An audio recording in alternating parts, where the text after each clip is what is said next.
Hi, it's Andy. Hi, it's Dave. Hi, it's Kirk.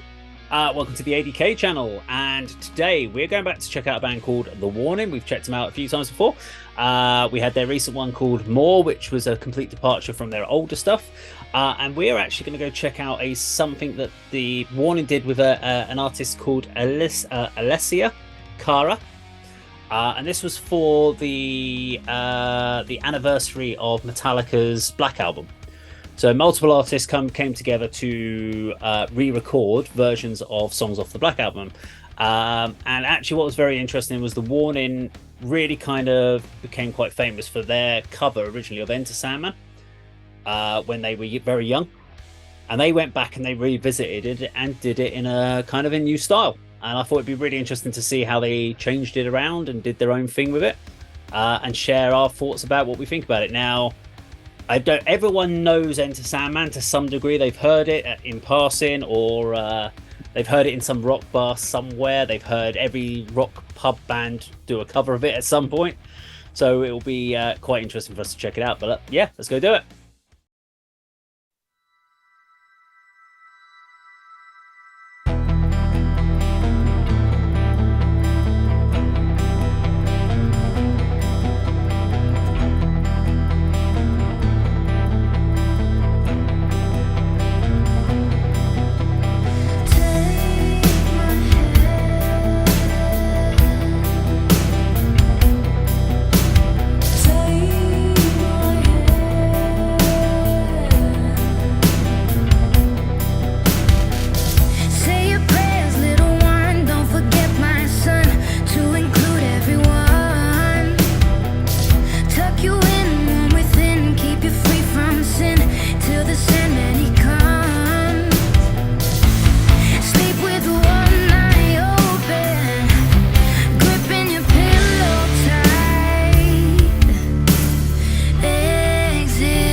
And there we have it. Okay, we go around the houses then. I'm gonna throw this over to Andy first. What was your thoughts on that? In the intro, I'm not sure if it was on the on camera or off camera, but you said it was going to be a cover from Metallica's Black Album. And I thought well, there's a good chance here I won't even know what the original sounds like. But obviously, Enter Sandman, I know very, very well. Yeah, I really enjoyed that. Wasn't quite sure how The Warning and this other young lady were going to interpret this song. If I'm on, what was the other contributor? Alessia. Alessia Cara. Right. If I'm honest, I liked her verses better. Okay. She started the song, and then after that first verse, it went kind of very typical of what I've heard of The Warning before. That whoa. Okay. It almost sort of ran away to one of their own tracks. And then sort of Danny done her parts. It almost like two different versions of this song mashed into one. And then the outro, you could add a third version when it's almost identical to the original. You know, there's an outro riff that we're all familiar with. But yeah, I love the visuals of the video. You know, the black and white, the scenes, the sort of the performance elements and the sort of individual shots. I thought it looked really, really good. You know, I'd love to be involved in a video like that myself for my band. Really, really like that. Just the question, the spoken word bit, was that Alessia with straight hair, was that the drummer of The Warning? The drummer. All right, because I didn't recognise her because she's kind of at the back and out of the way. But yeah, I would watch that, listen to that again. That was really, really good. Okay. But in summary, I'd have preferred The Warning to do the version of the, you know, in their style with Danny's vocals all the way through, and perhaps Alessia to do a version in her style all the way through. Yeah, it did to me seem like a merge, a mash-up of two different sort of recordings and interpretations of the same track. Okay, just my opinion. And it's very interesting with Alessia Cara. She's not a rock singer at all, so she's a pop singer. Right. So she came across, and that was the first time that she'd ever done anything with that sort of musical band environment. I think for me, I really like it when someone goes and does a cover and does it their own way. And I've always said, like, when they make your own. So when you said it sounds like a Warning track, I didn't actually have a problem with that because that's what I want them to do. I want it to sound like the Warning track. And I think with the Alessia part, it sounds like an Alessia song. So it kind of makes sense when they did the mashup, and I understand what you're saying. If they did their own versions of each, it might have been very different. And I like the fact that what they did was they just they took you through the whole song, and then they get to the end, they're like, okay, we'll give you a bit of the original Enter Sandman just to keep you happy, and they just throw that in at the end just to go, yeah, we can still play it. This is what made us famous. And I think that's probably a nod to their original thing. So they went, because obviously that was the first big video they did when they were like 9 and 10 years old or whatever it was, when they all played. And literally the tall Ali, who's the bass player, the bass was bigger than her and she was playing it. So I think that was what that little nod was there. But I loved the structure. My favorite bit is the Hush Little Baby bit, when you've got the other girls also singing and doing like oohs and ahs and harmonies, and it's just repeating and repeating and building and building and building, whereas in the original version with Metallica it just goes through once and then kicks back in.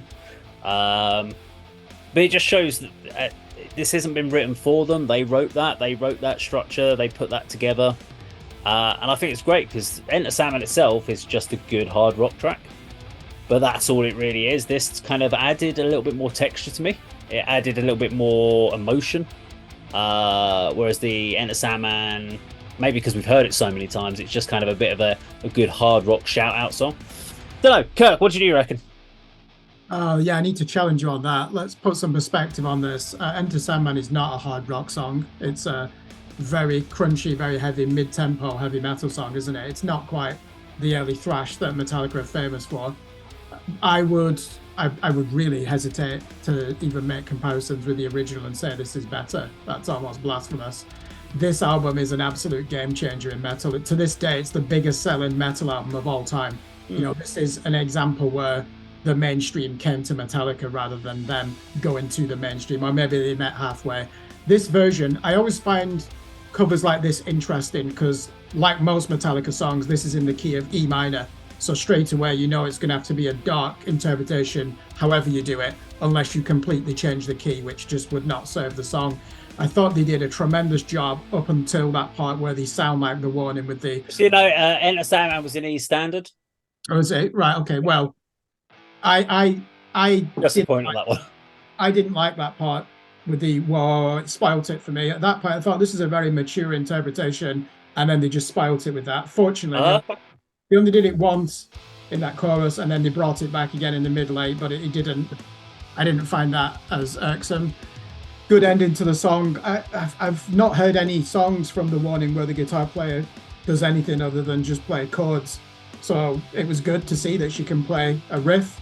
And I'm sure on a lot of the other songs, and we need to probably see these, they're a lot heavier, that she can play some mean shapes on that guitar. I like Andy, I like the guest vocalist, but she really did bring like a gothic feel to it, even though you said her background is in pop music. I thought she was excellent. The video reminded me of Anton Corbijn, who did a lot of work with Depeche Mode and U2 and The Cure. And Dave Gahan appears on this Metallica Love Fest album. In some ways, it kind of annoys me. It's always Metallica that get all this praise, and people from outside the metal world will always name check them. And my bugbear is like, well, why don't you ever mention Slayer or Megadeth? Or the bands? I understand why. It's because Metallica are the fifth biggest selling artist in the history of SoundScan. So I know why they're up there. But getting back to The Warning, incredibly talented band. I just want to, do you know what, after listening to this, and you've told me that they've covered Enter Sandman in the past, I just want to dig more into their catalogue and listen to how they've taken on that element into their own sound, because they will appeal to people who like metal, hard rock, even alternative pop, won't they? So fascinating trio, this band. Yep. Well, there we go. That was Alessia Cara and The Warning doing Enter Sandman. Now, if you like this video, please do like, share, and subscribe, and we'll see you on a video sometime very soon. Take care.